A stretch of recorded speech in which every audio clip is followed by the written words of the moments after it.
basta hanggang sa tayo'y tumanda na tayong dalawa ang magkasama. Masayang nagkikwentuhan at palaging nakatawa. Ngunit bigla ang nagbiro ang mundo na mapaglaro. Biglang sinabi ng iyong inay na ika'y ilalayo dahil ika'y anak mayaman at ako'y anak mahirap. Ang makasama ka sa buhay, sana lamang bang pangarap. Kaya palaging hinahanap ka sa inyo'y napupunta. Ngunit nagtataka ako, hindi kita nakikita. Isang araw na balita at papunta ng ibang bansa. Ako ay biglang nalungkot at biglang natulala. Kaya sa iyong pagsakay sa aeroplano na paiyak, naaalala ko kasi ang kamay palaging hawak. Kahit na alam ko na darating ang panahon na magkikita tayong muli, ngunit di nga lang ngayon.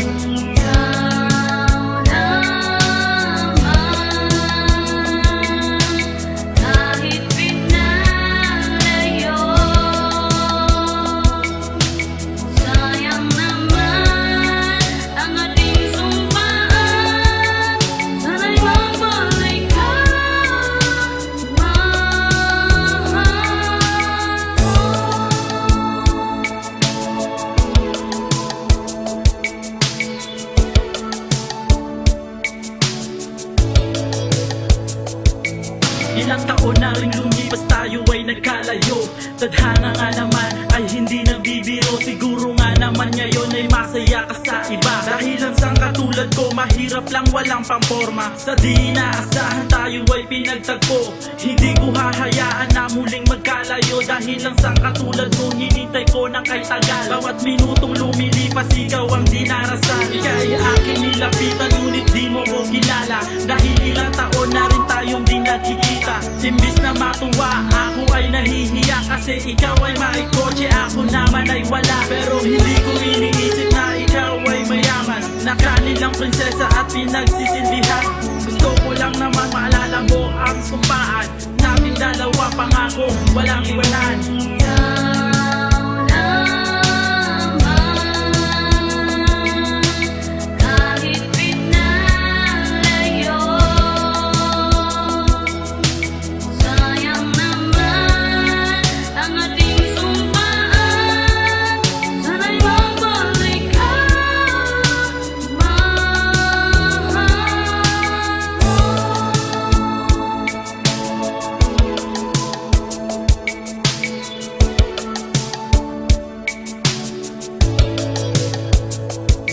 Kahit ngayon wala ka na dito sa piling ko, sinta akin pa rin damang-dama ang sandali na kay saya. Pero hindi ko maabot dahil sa layo ng agwat. Na mawala ka sa aking piling, ito ba'y isang hudyat? Upang tumigil ang mundo, ang isip ko'y gulong-gulo. Sa kakaisip sa iyo, tila maprapraning ako. Halos hindi na makatulog tuwing sasapit ang gabi. At hindi mapakali kapag wala ka sa tabi. At iyaon ng sarili ay hindi ko magawa. Kaya buwat nang mawala ka ay nawala din ang tuwa. Nababahan at natatakot at sadyang nalulungkot. Limutin ang katulad mo, sa puso ay sobrang kirot. Ang lagi kong dinarasal, ang tulad mo ay magbalik. Mahagan kitang muli at matikman ang iyong mali. Upang aking maibigay lahat-lahat ng pagkukulang. Wala na kong pake kahit tumuto lang